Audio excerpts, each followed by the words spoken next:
Alrighty, so another NECA figure, this time, one of the more like oversized figures. And again, this is something that came out quite a while ago, but was reissued, I think, last year.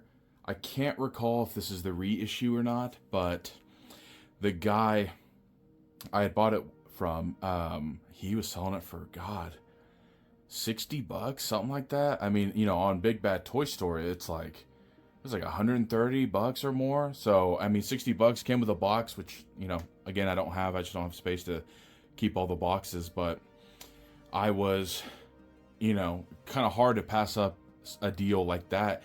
And I couldn't see anything wrong. I think he had said one of the arms popped off and he glued it back on, which I will go into. But basically, this is the Predator from the first movie. I think the Jungle Predator. And it's heavy. What's interesting is a lot of the pieces are hollow, but it is a heavy figure. And the details, everything are incredibly nice. Posability is okay, I would say. Something I'll say with this figure is it's kind of fragile.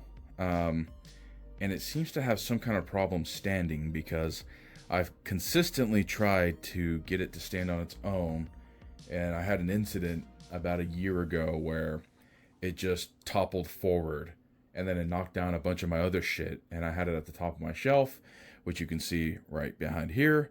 It's about 8 feet tall, or I'm sorry, it's about like 7 foot tall or something, but it pushed all my shit down, so that, was upsetting. And so I kind of keep this propped up facing the wall, like the back leaning on the wall, so there's really no chance it can topple over. But the backpack is removable. You can add it on, but I've basically super glued the backpack on because if you can kind of see here, there is a seam because it wants to pop off.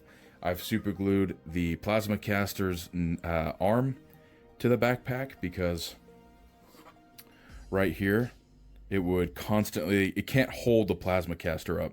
It's too weak. So I super glued it up. So now I can just swivel the plasma caster, like that. I'm completely fine with that. There is batteries you can put in the arm. I don't know if it makes sounds. Unfortunately, I think this actually ran out of battery, but I assume what it does is count down the arm bomb. I just need to find time to put batteries in that. You can bend the arm. I don't think this tube is going to rip. Now, mind you, if you do this enough times, it'll probably rip. But I kind of leave it in a posed position. And I kind of like this pose. But yeah, you can swivel up, down. I just don't want to potentially rip this tube. The air pressure nozzle for the mask on mine ripped, so I just kind of have it tucked in there. He's got the 2 wrist blades that can come out. And so he's got the closed fist. You can kind of pose it. So this is what he meant. This one, like on this, I can swivel. I can basically swivel on this, but I think it popped off somewhere here that he had to glue. Still worth it though. So you got those that can go back in. You've got basically the real mesh wire and the bone necklaces. I don't know if that's fabric or like a rubber. But you got the dreadlocks. You can see some of them are actually made stuck together.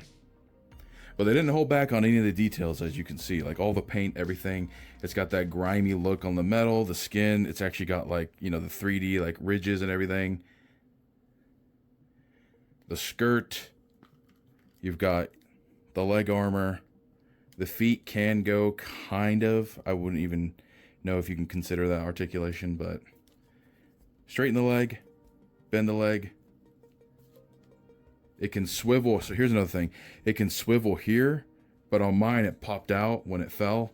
So I've had to just super glue it. So it actually cannot do that.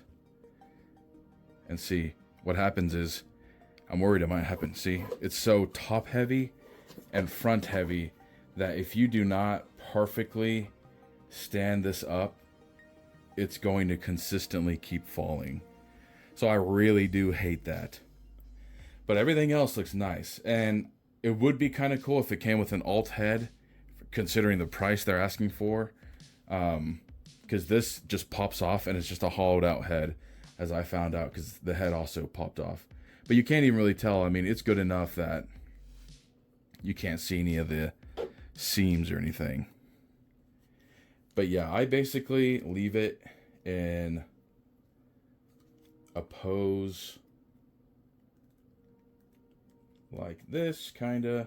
I may change it once I'm done with this video.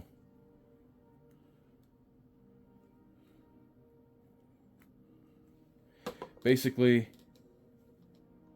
like that. The worst legs imaginable. So yeah, I just kind of give it that pose. I wish I could, like, you know, if I had a 3D printer, 3D print, like how the jungle looking Predator in Predators has that holograph of the Earth when it's trying to fly the ship there. It would be cool to have that. But, you know, my biggest thing with this is I got it for $60. I could not beat that deal. Would I pay $100 plus? Not really, because it's honestly kind of fragile. And it's got great details, but limited mobility. You can't really pose it. And it doesn't really come with any accessories. So it's a tough one. You know, if you can find it for, I would say, minimum $100, okay. But nothing more. And I feel like that's pushing it. But, you know, I just wanted to showcase kind of like my Alien Predator stuff as Alien Romulus came out. And I am a big fan of Alien and Predator, so yeah, I guess that's going to be it for this video. Until next time, thank you for watching. I'm out.